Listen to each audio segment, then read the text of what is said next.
Alright, so banlist is out, which means that we are now ready to play this deck all over again.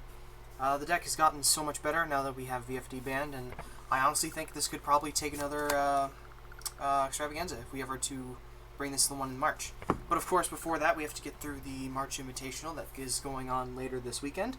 So I figure before we do that, I will go ahead and record myself doing the deck profile, so that way I can post it either if I win or if I scrub out, I have some actual content for my channel. So, just kind of getting the basics of it, yeah, let's get going. So, main deck has largely not changed with the exception of a handful of cards. You still play 2 Lord, just to out big stuff. It's really big, like, come on, it's Eldlich. You gotta run, like, 2 of this dude. It's the standard. 3 Alistair, 3 Souls, and then 1 Fleur-de-Lis. This actually came up in the video I was talking about last time. Somebody mentioned that Fleur-de-Lis would be a better target for Magician Souls, and after testing, I would have 100% agree. If you open any normal summon, including Alistair or Magician Souls or an Ash Blossom, you can link it off into an All Mirage, special summon this, and still make Dragoon with the Verte. So, let's shout out to that guy. I don't remember his name off the top of my head, but he was in the comments, so if you see yourself in there, sick. Aforementioned 3 Ash. It's the only monster hand trap I'm running. I have another hand trap in here, but I wanted to cut down on something else, or make room for something else, which we'll get to in a moment. The 2 Garnets, yeah, can't really run Dragoon. It's kind of like your main win condition in this deck, so gotta run it. For the spells, 3 Meltdown, Terraforming, standard, 2 Invocation, because every single good Invoked player always draws it anyway, so you don't even need to run 3. Smile. In serious note, this actually just breaks if you don't have the Alistair. It's nice if you when you open it and your opponent like hits the Alistair or something, but this is just majority of the time. You don't need multiples, especially when you have like Lord. Red Ice Fusion. It genuinely comes up where you'll get hit with like a Gamma or something with your where your opponent will try to have Ash when you have Meltdown, and then this will be on the board. They just can't stop it. So it's funny just to have that. Otherwise, you gotta run it just for the Dragoon. 1 Called By, and then I ended up cutting the droplets from the...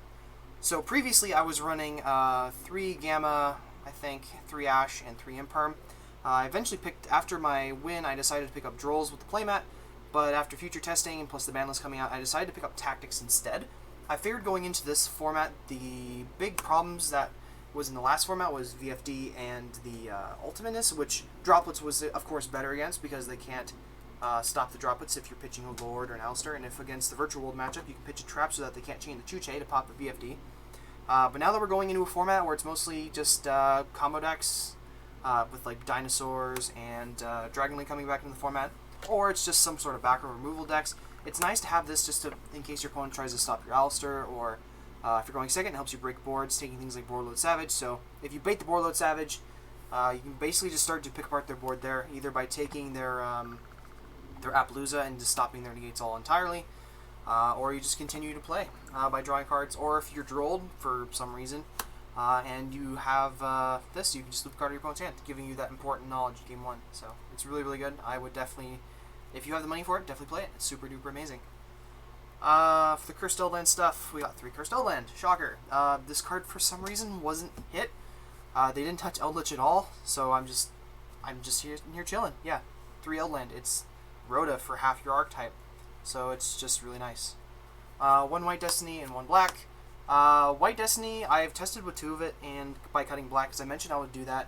I ended up not liking 2 White Destiny, because, like, of course with Souls it's better, but, like, the Black Awakening does genuinely come up where you'd want to have this over anything else, especially if you open, like, just back row, or, like, back row plus Cursed Eldland, or if you don't open Alistair or the Magician Souls. It's just nice to have this. It's an easy side out, of course. It's not really it's obviously the worst of the Eldlixirs, when Sanguine is just so much better, but this definitely just comes in, and every now and then it does come up. So the one of it makes sense. Makes some good sense.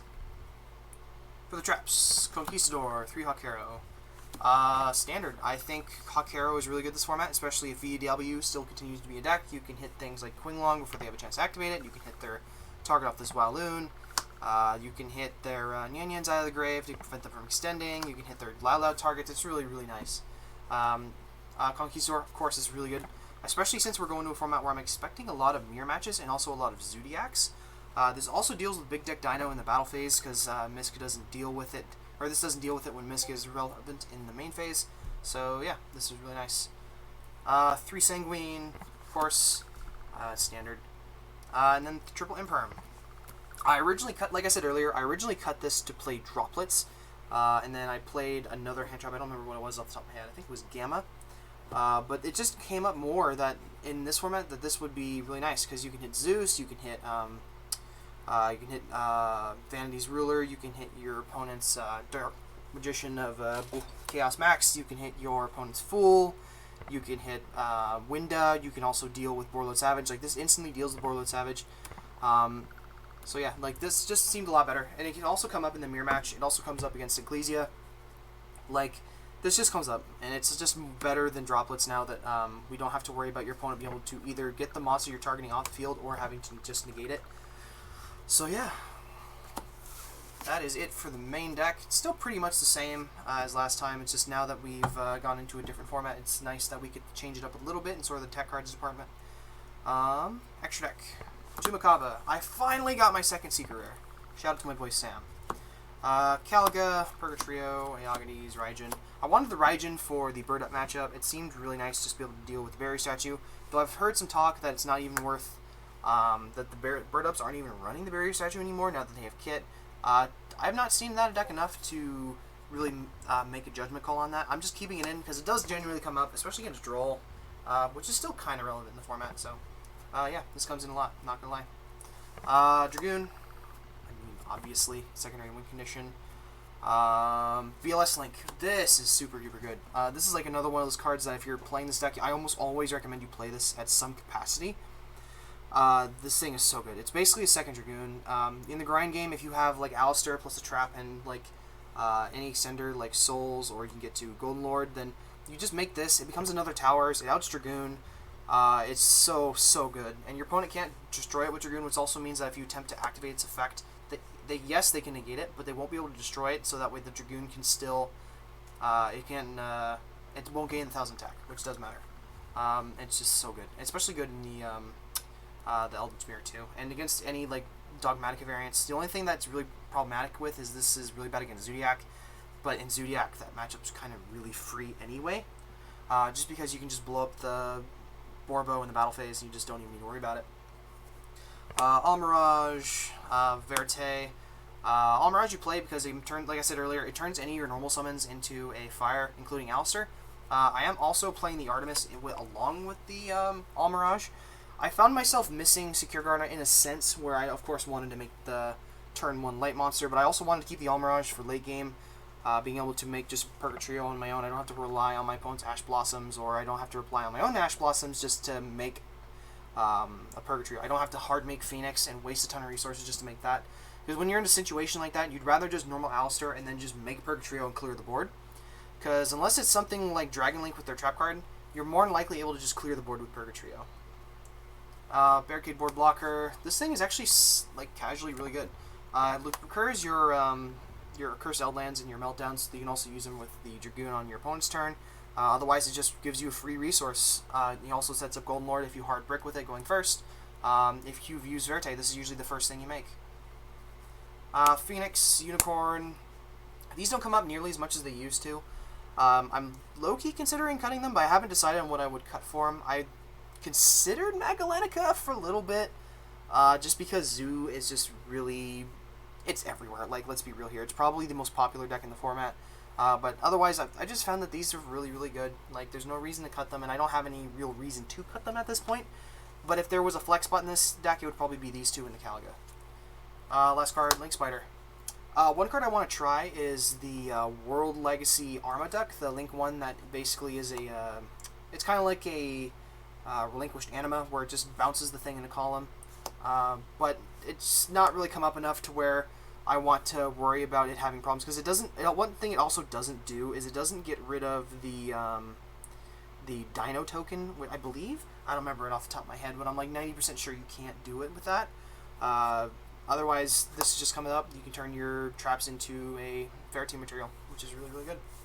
I'm not going to show the side deck because at the moment it is very, very fluctuant, and by the time I get to the event, it may not even be the same side deck.